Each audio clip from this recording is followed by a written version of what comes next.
నాట్లేసే time వస్తే అలుకుడు చేస్తాను, బట్టలుస్తాను. మొలకకు అలుకుడు చేస్తాం కదా, తుకాలు పోయేమా. పెద్ద మొగోడని కొన్ని పిలిచిరట. మొగోడని మొలకలుస్తానికి పిలిస్తే ఎలక పిల్లని చూసి ఎల్లెంకల పడ్డాడు.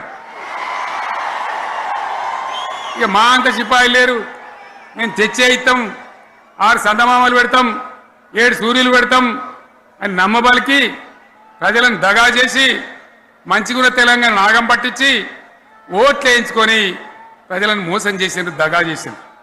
ఈ మాట నిజం, మీ అందరికి తెలుసు. ఇవాళ ఏం మాట్లాడతారు, మాకు మమ్మల్ని ఎవరు నమ్ముతలేడు, మాకు అప్పు ఉడతలేదు, యాడికెళ్ళి తెచ్చేయాలి అని ఇప్పుడు మాట్లాడుతున్నాం. అప్పుడేమో మాకు అపారమైన అనుభవం ఉంది, మేము చేస్తామన్నారు. ఒక్క మాట చెప్తున్నా మిత్రులారా, ఇక్కడ నోళ్ళం మనమే కాదు, నా ప్రసంగం టీవీలలో వినేటువంటి కోటాను కోట్ల మందికి కూడా నేను మనవి చేస్తా ఉన్నా. ఇంత మోసం ఉంటుందా, ఇంత దగా ఉంటుందా? ఓట్లయితారా అని అవతల పడదామని ముచ్చట్నా? ఎంతవరకు ఇది కరెక్టు? తెలంగాణ ఎంత మంచిగా పోయేది, ఇప్పుడు బొందలు పడగొట్టినరా? ఎంత ఘోరమైనటువంటి ఫలితం మనం చూస్తున్నాం ఇవాళ.